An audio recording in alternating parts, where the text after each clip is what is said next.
Samantha हमेशा से सोचती आई थी कि उसके परिवार का घर साधारण था, कुछ खास नहीं।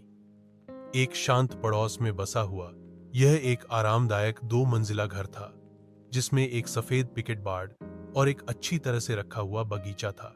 फिर भी जैसे ही वह एक दोपहर धूल भरे अटारी में घूमते हुए कुछ असामान्य ने उसकी नजर पकड़ी।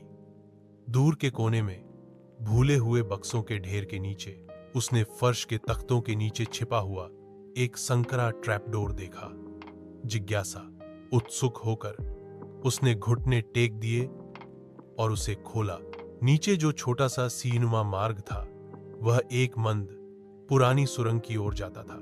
दीवारें पत्थर से बनी हुई थीं और भीतर से एक हल्की ठंडी हवा फुसफुसाती हुई प्रतीत होती थी। दिल तेजी से धड़क रहा था। सामंथा सावधानी से नीचे उतरी। उसकी टॉर्च की रोशनी अंधेरे में कट रही थी। सुरंग उसकी उम्मीद से कहीं ज्यादा लंबी थी, पृथ्वी के नीचे मुड़ती और घूमती हुई। वह हिला नहीं पा रही थी। यह भावना कि वह अतिक्रमण कर रही थी, कि कुछ उसका इंतजार कर रहा था।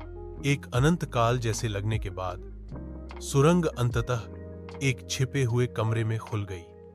दीवारें पुरानी किताबों की अलमारियों से सजी हुई थी। विचित्र चमड़े से जड़े हुए खंडों से भरा हुआ कमरे के बीच में एक पुरानी मेज धूल भरे कागजों और पत्रिकाओं से घिरी हुई थी।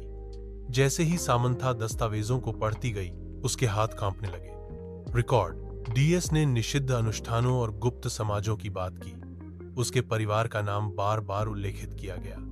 जितना गहराई से उसने पढ़ा, उसे उतना ही एहसास हुआ कि उसके परिवार का इतिहास काले रहस्यों से जुड़ा हुआ था। रहस्य, इसका मतलब दबा कर रखा जाना था। उसने कुछ ऐसा उजागर किया था जिसे किसी को भी जानना नहीं चाहिए था, कुछ ऐसा जो पीढ़ियों से छिपा हुआ था। जैसे ही इस खोज का बोझ उस पर पड़ा, उसने सबसे धीमी उसके पीछे से एक आवाज आई, एक फुसफुसाहट, धीमी और कंपा देने वाली। वह अकेली नहीं थी।